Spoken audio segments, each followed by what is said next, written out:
E a primeira turma do STF decidiu por unanimidade tornar réu o ex-presidente Jair Bolsonaro e mais 7 pessoas no caso da trama golpista.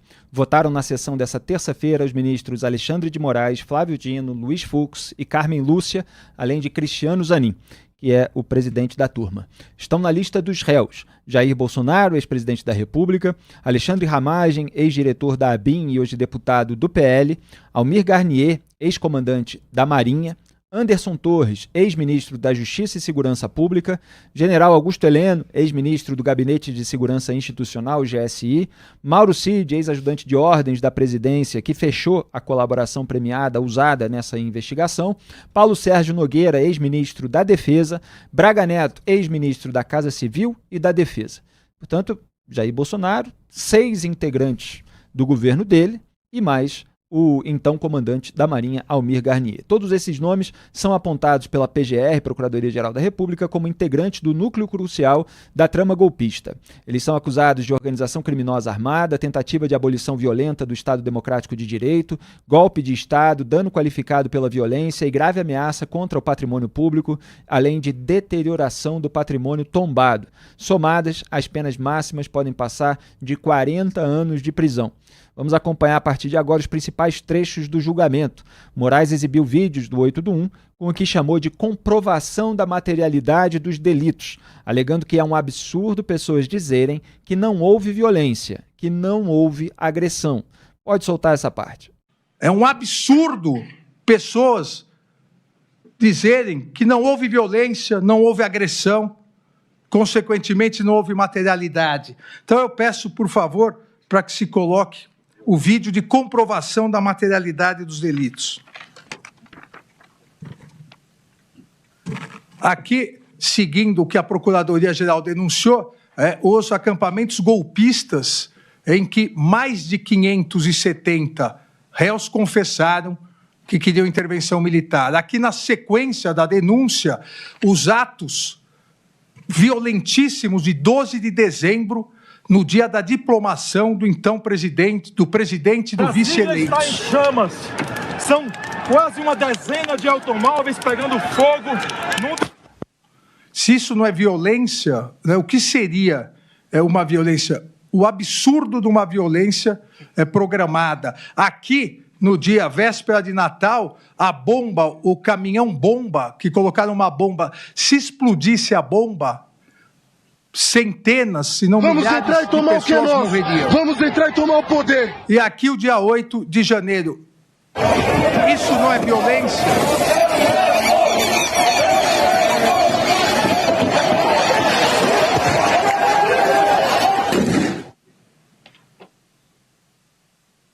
As pessoas... Ninguém estava passeando. Havia uma barreira policial e todos invadiram, agredindo os policiais que jogavam, vejam, jogavam gás de pimenta, as pessoas invadindo. E sempre com a intenção golpista, nós vamos ver várias faixas pedindo intervenção federal.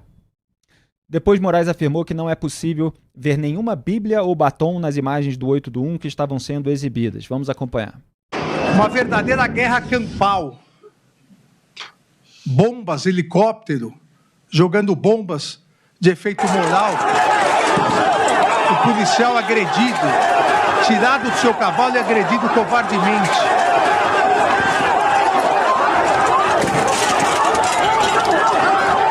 Aquele ataque no capacete, que a pessoa vai... Ele se deu após a queda. Eu caí, subi aquela lateral ali do Congresso, quando já estava na N1, que eu estava passando pelo gradil, que eu fui puxado novamente, aí eu estava me defendendo com o meu escudo. Nesse momento, eles estavam me arrastando pelo escudo. Eu resolvi soltar o escudo para que eu pudesse me defender melhor. Quando eu soltei o escudo, foi o momento que eu tomei um chute e fui jogada no chão. Aí, no momento que eu caí no chão, é que eu recebi o golpe com a barra de ferro na cabeça. Meu Deus. O Congresso Nacional, Palácio do Planalto, nenhuma Bíblia é vista e nenhum batom é visto nesse momento. Agora, a depredação ao patrimônio público, o ataque à polícia é visto. o pedido de intervenção militar, que é o golpe, intervenção no Congresso. Muita gente lá fora, pessoal. Muita gente lá fora, pessoal. A polícia não conseguiu conter o povo. Pessoas filmando, incentivando mais pessoas a vir. A resistência da Polícia Legislativa. Mantém a linha, galera! Mantém!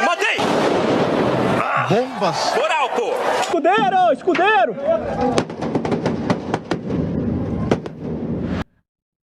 E na sequência, o ministro do STF afirmou que as imagens não deixam nenhuma dúvida da materialidade e da gravidade dos delitos. Pode soltar. É bom lembrarmos que nós tivemos uma tentativa de golpe de Estado violentíssimo.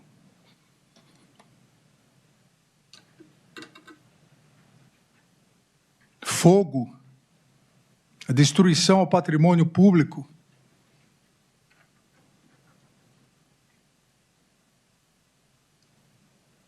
Dano qualificado.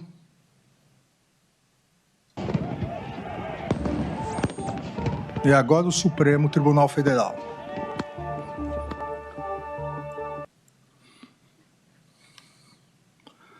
Uma violência selvagem, a incivilidade total, com o pedido de intervenção militar de golpe de Estado. Que é a porra do STF, caralho. Que é a porra do STF. Quem manda aqui nessa porra? Tira o gás. Que é a porra do STF, caralho. Quem manda aqui?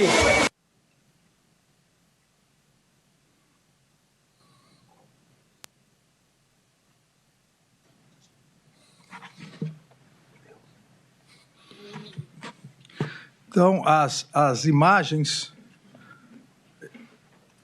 usando um chavão, uma imagem vale mais do que 1000 palavras, essas imagens acho que não deixam nenhuma dúvida da materialidade, da gravidade dos delitos praticados numa sequência narrada pela Procuradoria-Geral da República. Eu, Felipe, comentei no X mais cedo esses trechos, a produção já tem até o print aí para subir, dizendo o seguinte: ontem eu analisei, aqui no Papo Antagonista, que Moraes exibiu infográficos sobre as penas impostas a réus do 8 do 1, centenas delas a menos de 3 anos de prisão, porque tinha sentido a repercussão negativa do voto contra Débora dos Santos, por 14 anos de pena e multa de 30 milhões de reais. A Débora que pichou, tem gente que fala não é pichar, mas que pintou ali a estátua do STF com batom. E agora o Moraes passou recibo diretamente, dizendo o seguinte: passam a querer criar uma própria narrativa, como eu disse ontem, de velhinhas com a Bíblia na mão, de pessoas que estavam passeando, estavam com batom e foram lá passar um batonzinho só na estátua. O bolsonarismo, comentei eu, de fato produz sínteses enganosas sobre a natureza das condutas e dos envolvidos no 8 do 1. O Moraes, no entanto, além de confundir o papel de juiz com o de rebatedor de narrativas políticas de rede social, mistura o caso da Débora com os de outros réus, atribuindo a ela as condutas deles para legitimar seu voto forçado. Depois ainda voltei a frisar isso na rede social, que o Moraes misturou, pode voltar para mim, produção, o papel de juiz com o de rebatedor de narrativas políticas. Ele exibiu vídeos e infográficos que nada tem a ver com o recebimento da denúncia da Procuradoria-Geral da República sobre os alvos específicos, esses 7 que se tornaram réus, e que não aparecem nessas imagens. Ele tentou reforçar a posição dele sobre o 8 do 1, mas acabou reforçando as críticas às suas extrapolações. Então, assim, é verdade que há narrativas falseadas sobre o 8 do 1 e que há condutas graves ali naquele ato daquele dia, daquele domingo, sem dúvida. Agora, o Moraes ele fica com essas múltiplas funções, Duda Teixeira, e parece que ele está sempre reagindo a alguém. E isso acaba passando mais impressão ainda de vingança, de parcialidade, de passionalidade, em vez da análise fria do juiz que age quando é provocado de acordo com o caso específico. As pessoas que estavam, repito, denunciadas, elas não aparecem em nada disso. Então são questões, até os advogados da defesa apontaram, que não tem a ver diretamente com o caso. E ele exerceu essas múltiplas funções num dia que não era para fazer isso, né? Nem ontem, nem hoje, era para ele estar atuando como acusador, como rebatedor de narrativas nas redes sociais ou como juiz. Essa sessão e a sessão de ontem é uma sessão unicamente para aceitar ou não a denúncia que foi apresentada pela Procuradoria-Geral da República. E ele deveria ser somente o relator, né? A pessoa que juntou tudo e ali conduz mais ou menos a sessão e fala, olha, temos aqui todas essas evidências, as acusações são essas. Vocês acham que a gente deve acatar a denúncia, iniciar um julgamento? Era isso que ele deveria fazer. Agora, quando ele começa a dizer que teve um golpe de Estado, ele fala, vale lembrar, teve um golpe de Estado de maneira violentíssima. Ele está praticamente já condenando as pessoas que estavam só denunciadas, né? Porque ele está querendo colocar a violência na história porque a tipificação penal fala em tentativa de abolição do Estado Democrático de Direito e tentativa de golpe de Estado por violência ou grave ameaça. Então, ele está já agindo como juiz, né? E ainda que ele seja um juiz, ministro do STF, não era o momento dele já estar julgando o mérito da questão. Era só para ele estar fazendo ali o papel de relator numa sessão que é o que se chama ali de justa causa da ação penal. Então, ele já foi muito criticado por ter esses diversos papéis, né? Não se deveria estar juntando todos esses papéis numa pessoa só, mas mais do que isso, ele faz tudo isso ao mesmo tempo, no mesmo dia. Eu não vejo problema nenhum que ele detalhe ali um pouco, ou faça ali a sua interpretação a respeito dos fatos diretamente relacionados às acusações contra aqueles que estavam denunciados. Parece que faz parte também ali do papel do relator esmiuçar um pouquinho a denúncia, apresentando para os demais ministros a sua visão. Mas o que aparece quando ele elabora infográficos, ele faz uma compilação de vídeos, Ricardo Kerstmann, é que existe da parte dele uma preocupação com o debate público, com a visão que se está tendo a respeito daquele julgamento, a respeito dos posicionamentos dele. Ele não está, vamos dizer assim, rebatendo uma alegação específica dos advogados. Isso foi feito ontem, quando ele contestou as preliminares, aqueles pedidos de nulidade. Agora, ele está agindo, vamos dizer assim, para fora. São graves as condutas, o 8/1 não era para nunca ter acontecido. É claro que houve muita gente que instigou que aquilo acontecesse. Agora, é na análise do mérito que você entra num maior detalhamento sobre eventuais consequências de determinadas atitudes. Então, há uma preocupação muito grande do Moraes com esse convencimento, com essa persuasão. Pois eu cresci ouvindo a seguinte frase: juiz se manifesta nos autos.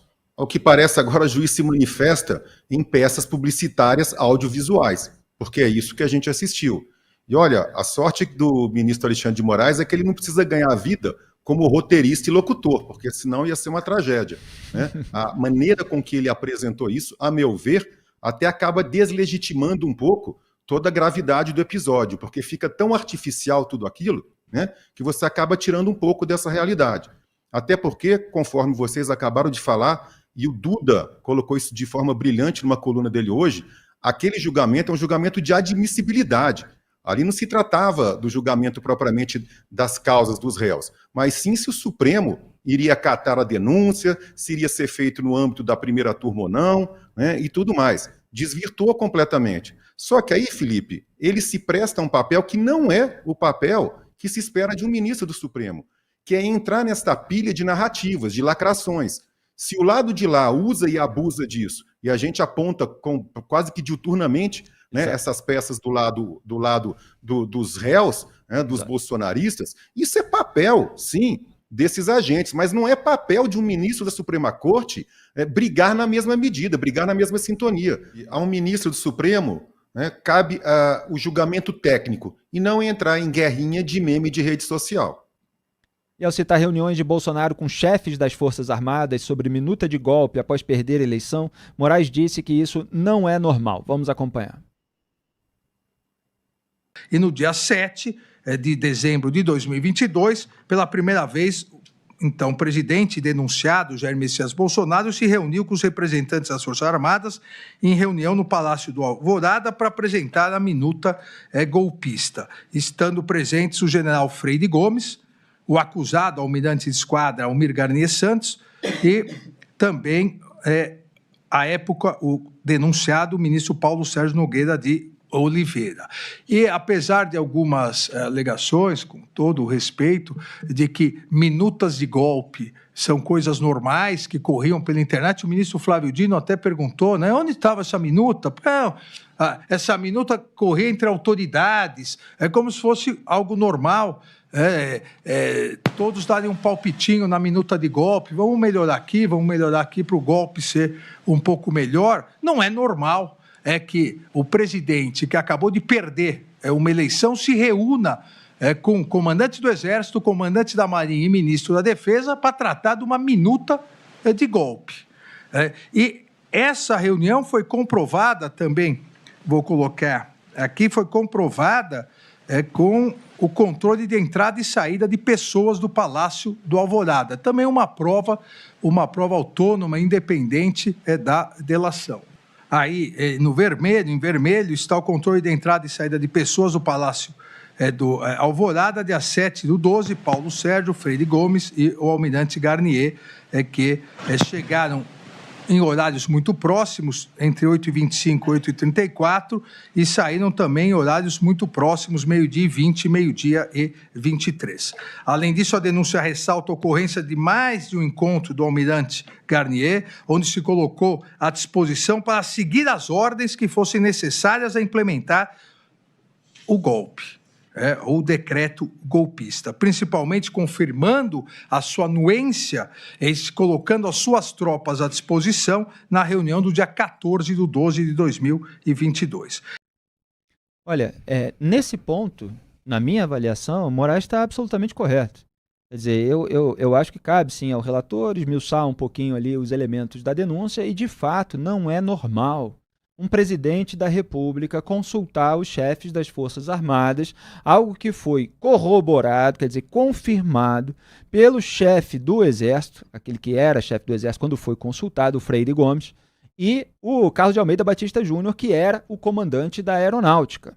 Não é normal, não se pode normalizar isso, não se pode naturalizar isso. E a gente precisa vigiar também o bolsonarismo, além do alexandrismo, além do lulismo, porque há ativistas bolsonaristas, sim, em outros canais, em YouTube, redes sociais, que omitem os elementos comprometedores para Jair Bolsonaro. Então, esse é um elemento muito importante da investigação, que tem elementos de corroboração, além do relato do colaborador Mauro Cid. Você tem ali o controle do acesso de entrada, foi uma imagem ali que o Moraes mostrou.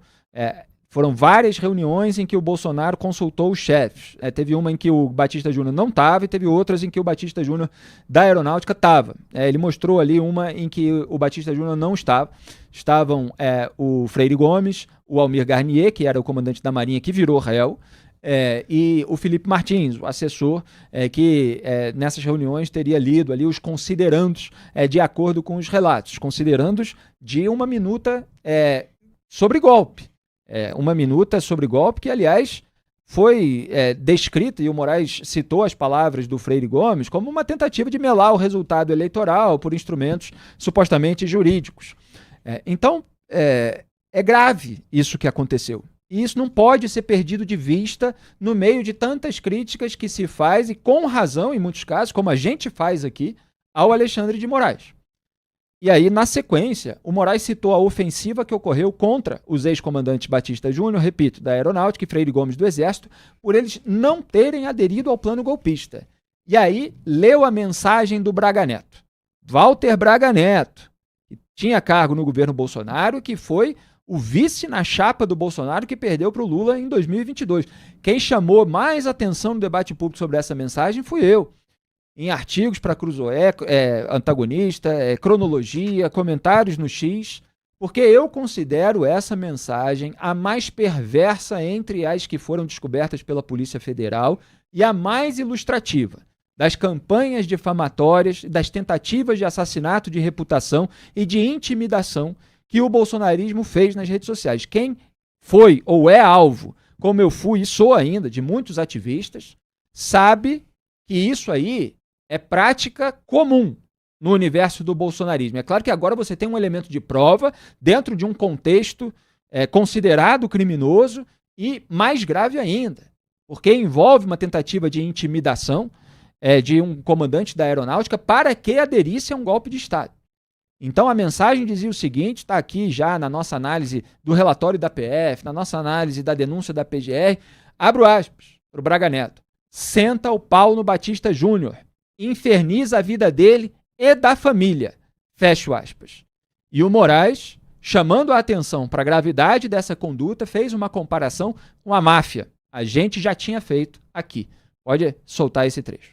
Demonstrou ainda a denúncia, indícios razoáveis de autoria de Almir Garnier e sua adesão, porque foi corroborado em razão de uma ofensiva de integrantes da organização criminosa contra o general Freire Gomes, então comandante do Exército, e o tenente brigadeiro Batista Júnior, comandante da Força Aérea, que, ao não aderirem, por ordem, inclusive, de um outro denunciado, o general Braga Neto, vários militares passaram a ofendê-los e as suas famílias nas redes sociais, utilizando o que virou praxe para essas milícias digitais, utilizando as redes sociais para constranger, para humilhar, para afetar não só as pessoas, o alvo específico, mas também todos os seus familiares. A Procuradoria-Geral da República demonstrou, então, essa participação ao destacar a mensagem enviada em 14/12/2022 pelo general de reserva Laércio Virgílio ao general Freire Gomes, afirmando que a Marinha está coesa na tentativa de pressionar o general Freire Gomes a aderir à organização criminosa e ao plano golpista. Os indícios também demonstram que os demais membros da organização criminosa elogiaram a postura golpista de Almir Garnier Santos a partir de mensagem enviada pelo denunciado Walter Braga Neto ao militar de reserva Ailton Gonçalves Moraes Barros. Nessa mensagem, o também denunciado Walter Souza Braga Neto passa orientação para atacar o tenente brigadeiro Batista Júnior e enaltecer o acusado. A mensagem que também foi obtida por via de busca e apreensão pela Polícia Federal diz o seguinte: mensagem do denunciado Walter Souza Braga Neto ao militar da reserva, também denunciado em outro núcleo, Ailton Gonçalves Moraes Barros. Abre aspas. Senta o pau no Batista Júnior. Povo sofrendo, arbitrariedade sendo feita, e ele fechado nas mordomias, negociando favores, traidor da pátria. Daí para frente, inferniza a vida dele e da família. Eu considero essa mensagem gravíssima, essa mensagem é perversa, nunca um militar que tem um cargo de governo, que é candidato à vice-presidência da República, poderia ter dito isso. É algo imoral, algo asqueroso, e dentro desse contexto de intimidação, de pressão, para que aderisse a um golpe de Estado. E é assim que boa parte do bolsonarismo trata quem diverge em relação ao seu reacionarismo aloprado, ou a qualquer outro ponto, em geral, né? Mas talvez, assim, vamos dizer, ponto mais sensível, trata como traidor da pátria, que merece ter a vida infernizada e a vida da família também. Quer dizer, não raro se utiliza ali elemento pessoal, não raro se busca pressionar a pessoa como o seu núcleo familiar inteiro. E o momento em que o Moraes fez a comparação com a máfia vem agora. Pode soltar.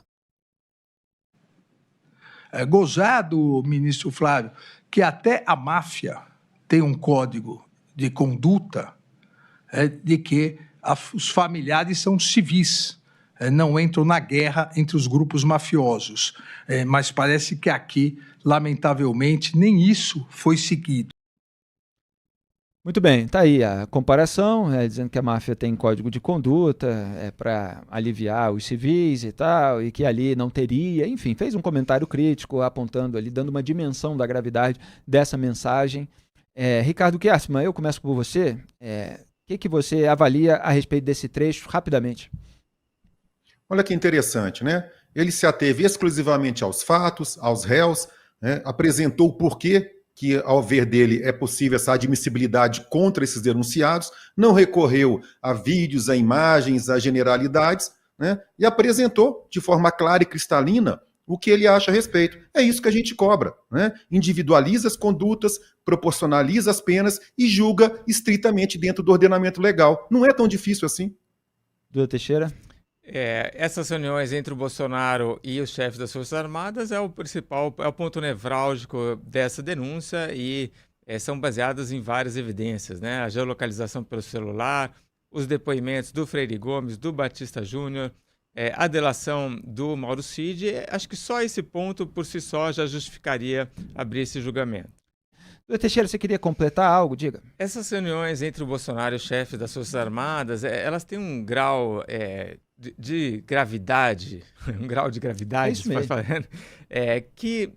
Por quê? Porque o Bolsonaro era o chefe de governo, e quando ele faz uma reunião com os chefes das Forças Armadas, ele está conversando com os subordinados dele, né, que a princípio deveriam sempre obedecer ele. E aí ele toma ações para forçar o Freire Gomes ali que estava reticente, né, ou o Batista Júnior. Então mostra que tem ali realmente um assédio, né, uma força fazendo com que a coisa aconteça. E aí também é diferente, por exemplo, de uma outra situação de tentativa de golpe de Estado, se alguém aqui começa a organizar uma milícia, né, para fazer e dar um golpe de Estado. Aí sim você precisaria falar, puxa, mas precisa ter violência, né? Mas nesse caso, não, porque se o Freire Gomes e o Batista Júnior tivessem dado o ok, o passo seguinte eram as Forças Armadas na rua, né? O golpe seria ali imediatamente em seguida, e aí não teria mais como impedir isso, né? Não teria ali uma outra força capaz de evitar que isso acontecesse. Então, realmente, esse é um momento muito central. Claro que teve 8 de janeiro, que teve toda a campanha para dizer que as urnas eram fraudadas, mas talvez se a denúncia, se a PGR pegasse só esse momento do encontro do Bolsonaro com os chefes das Forças Armadas, já poderia ser configurado aí esses dois tipos penais, né? Só fazer 2 esclarecimentos aqui a respeito do vídeo que a gente mostrou do Moraes, porque eu acompanhei todo o julgamento e eu pesquei ali as referências dele a o que tinha acontecido ontem. Ele falou ali que tem gente dizendo, e na verdade, nesse ponto, ele estava fazendo o papel dele, de relator, porque ele estava rebatendo uma alegação de um advogado de defesa, no caso do Anderson Torres, que foi ministro da Justiça e Segurança Pública, que tentou relativizar, naturalizar a existência de uma minuta de golpe na residência do Anderson Torres, que ela foi encontrada numa operação de busca e apreensão. E ele estava dizendo, não, esse é um documento que circulava naquele momento, porque havia polarização, havia isso e aquilo. E o Moraes, na verdade, está rebatendo aquilo, dizendo que não é normal, que teve minuta de golpe que foi levada para reunião com o chefe das Forças Armadas, enfim. Tem vários documentos e tal, mas o advogado de defesa está tentando relativizar isso para excluir o Anderson Torres de qualquer culpa. E tem uma outra questão que é sobre o Almir Garnier. Eu prestei atenção em todas as defesas. Teve o advogado do Almir Garnier que falou ali de uma maneira muito articulada sobre o que leva à conclusão de que o Almir Garnier, que era o comandante da Marinha, topou colocar as tropas à disposição. Então você tem o relato do comandante do Exército, Freire Gomes, nesse sentido, apontando ali para o Almir Garnier como quem estava do lado do Bolsonaro para dar um golpe travestido de medida constitucional, o relato do Batista Júnior, que era o comandante da aeronáutica, e você tem mensagens, e o Moraes estava nesse vídeo, ressaltando, inclusive, o teor das mensagens dessa turma aí, do Braga Neto, de outros militares que estavam nessa articulação. E o Braga Neto, quando ele fala para um jagunço virtual sentar o dedo no Batista Júnior, ele fala, ao mesmo tempo, para elogiar o Garnier. Então, o Garnier estava alinhado aos interesses desse núcleo bolsonarista. E o Freire Gomes e o Batista Júnior não estavam. Então você tem ali uma prova, na verdade um indício desse envolvimento. Claro que o advogado de defesa está falando, olha, mas são terceiros falando. Depois você tem os comandantes que disseram isso, mas não está claro se ele deu uma declaração nesse sentido. Aí o advogado diz que na verdade ele ficou em silêncio e que na reunião lá de 5 de julho de 2022, aqui estou sendo justo, tá, com a defesa do Almir Garnier, o Bolsonaro falou aquilo sobre ter alguma ação antes da eleição, o general Augusto Heleno falou em virar a mesa, o Mário Fernandes, que é o general mais aloprado de todos, também deu as suas ideias amalucadas, que foi aquele a quem está sendo atribuído o plano Punhal Verde e Amarelo, e o Freire Gomes e o Batista Júnior também estavam naquela reunião e silenciaram. Ele tentou traçar um paralelo. Não é a mesma coisa, evidentemente. Você estava ali numa reunião ministerial, uma reunião de governo, houve, assim, se aventou aquelas possibilidades. Essas pessoas, elas estão denunciadas e viraram réis porque aquelas falas se associam a outros elementos de corroboração dessa articulação da trama golpista, mas a defesa do Garnier está apontando nesse sentido, de que, olha, não tem uma prova material específica de que ele aderiu, inclusive não houve movimentação das tropas da Marinha, porque o comandante tal é o responsável, que não é nem o Garnier, e ele próprio disse, não sei, enfim, está fazendo a defesa do comandante. Então, eu quero chamar a atenção, depois de explicar isso, para o seguinte ponto aqui, inclusive das nossas análises. A gente tem que separar aquilo que é análise política, análise moral, análise de quem está fechado com quem nesses grupos, nesses núcleos, etc., daquilo que é prova suficiente para condenação penal. Então, às vezes, são dois temas diferentes, mas que se misturam por interesses políticos, ideológicos, no debate público. Porque muitas vezes se usa, como o lulismo usou no caso da Lava Jato, uma não condenação penal para fingir que tudo aquilo que foi dito nunca aconteceu. E não é assim. Eventualmente você sabe que aquela pessoa estava envolvida, você sabe que ela estava mais alinhada, etc. Mas eventualmente uma investigação pode não conseguir uma prova cabal suficiente para condenar na esfera penal e aquela pessoa passar um tempo na cadeia. No entanto, há elementos suficientes para análise política, para o repúdio moral. Então são questões diferentes que a gente aqui na nossa análise busca explicar para o nosso público da maneira mais justa. Então no curso da ação penal, só para concluir, vai ter um debate ali sobre há provas suficientes para condenar o Almir Garnier por aderir ao golpe ou não há? Há elementos ali que são relatos de terceiros, etc., que seriam insuficientes. Vai haver debate nesse sentido. Ricardo Kerstmann, quer completar? Sim, Felipe, é só aquela velha questão, né, de cadê o recibo?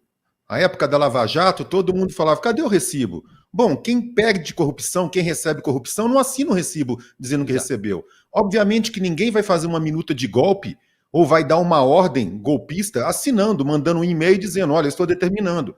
São as tais provas indiciárias.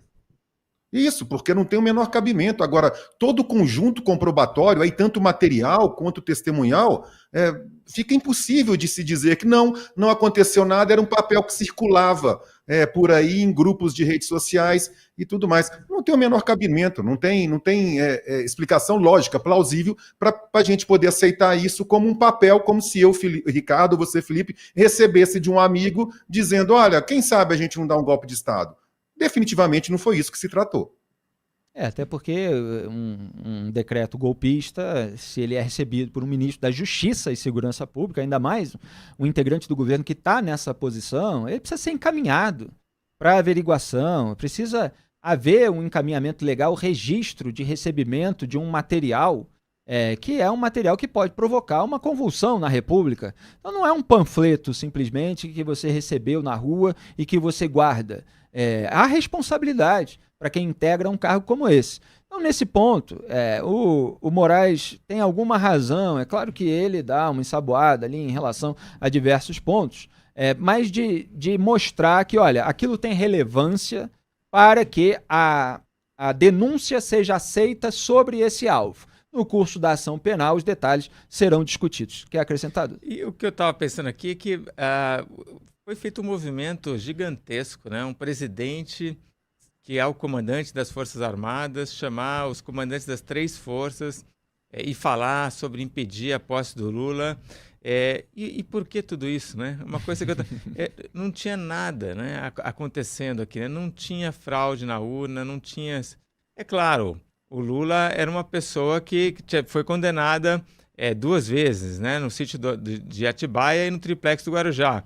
Mas, lamentavelmente, foi o que aconteceu, o STF entendeu que ele podia estar solto e concorrer de novo. Agora, isso é um motivo para você dar um golpe de Estado, né? Parece que foi feita uma movimentação aí um pouco exagerada, grande demais, sem ter uma desculpa assim tão importante para fazer tudo isso. Aliás, o Moraes chamou a atenção sobre essas presepadas a respeito de urnas eletrônicas, do fato que nós já tínhamos analisado na época do relatório da PF, está na nossa cronologia, que uma comissão que foi formada, inclusive, por integrantes das Forças Armadas, ela chegou a um relatório mostrando que não havia qualquer indício de fraude. E o governo Bolsonaro segurou esse relatório porque ia contra a narrativa de interesse do governo e depois fez uma espécie de resumo político, invertendo um pouco a conclusão para dizer de uma maneira maliciosa que, olha, tampouco se dá para dizer que não houve fraude. É como se a conclusão do relatório não fosse de que não há indícios de fraude. Foi, não dá para dizer que não há. Então você mantém uma chama no ar de que pode ter havido fraude, de que realmente há um esquema para manipular o resultado da eleição, o que é ainda mais ridículo quando a gente vê as mensagens do Mauro Cid, que foram encontradas, dizendo que é o pessoal dele que estava plantando narrativa contra a urna eletrônica na internet, e quando a gente vê que o PL, o partido do Valdemar da Costa Neto, ao qual é filiado Jair Bolsonaro, é que teve a maior bancada feita de deputados federais por meio do mesmo sistema eletrônico. Fora os governadores, aliados do Bolsonaro, que foram eleitos pelo país pelas mesmas urnas eletrônicas. Então, toda essa presepada, que nasceu, na verdade, para encobrir a sabotagem do combate à corrupção, a qual a sabotagem aderiu à família Bolsonaro, ela teve um resultado muito contraproducente. E agora, como se não tivesse sido alertado tantas vezes, fica esse chororô do bolsonarismo que não assume as próprias responsabilidades. Há pontos críticos na atuação do relator, do STF, e a gente aponta. Agora, há a responsabilidade do bolsonarismo que a gente tem que apontar também. Aliás, só pegando o gancho aqui que o Duda levantou, que a gente já explicou muitas vezes isso em outras transmissões, que uma vez que a cúpula das Forças Armadas topa aderir a um golpe de Estado, os tanques vão para a rua e você é praticamente inconcebível que, havendo a vontade, havendo o conjunto de adesão necessária, o golpe não seja concretizado, consumado. Porque as Forças Armadas, como o próprio nome diz, elas são armadas e elas são mais armadas do que o restante das forças no país. Logo, elas têm o poder de subjugar outros poderes. E uma vez que isso é colocado em prática, pode resultar vai resultar num regime de força, durante o qual não haverá mais um poder judiciário, ainda que nesse regime tenha um monte de defeitos o poder judiciário, mas não haverá mais um poder judiciário para punir as pessoas que ficarão no poder em virtude desse golpe. E é por isso que se busca punir a tentativa de golpe de Estado. Então, nesse ponto, acho que não tem discussão. Há uma discussão, pelo menos uma margem para discussão jurídica, o que configura a tentativa de golpe de Estado. E aí, certamente, a defesa do Jair Bolsonaro, por exemplo, vai tentar amenizar essa situação em que ele consultou os chefes das Forças Armadas, vai tentar apontar que não há provas materiais, etc. E, se for vencida nesse ponto, vamos dizer assim, vai tentar também, ou já na alegação, tudo de uma vez, demonstrar que isso não configura a tentativa. Que uma tentativa seria realmente o começo de uma ação militar, etc. Então, você certamente vai ter esse tipo de discussão do ponto de vista jurídico no decorrer da ação penal. Isso não quer dizer que a conduta do Jair Bolsonaro de consultar, que ele, por linhas tortas, acabou meio que admitindo numa entrevista sobre isso, ele é um craque, um especialista em produzir provas sobre si próprio, ela já é grave, já é gravíssima. E a gente aqui tem que repudiar isso, como sempre fez, como faz, como sempre vai fazer, independentemente de qual seja o presidente da República, porque a gente faz por princípio. Perdeu a eleição não é motivo para recorrer às Forças Armadas e pedir que tenham essa adesão a um golpe de Estado. E eles, Freire Gomes e Batista Júnior, tiveram essa firmeza de dizer que não iriam aderir, mesmo sendo alvo de toda a pressão.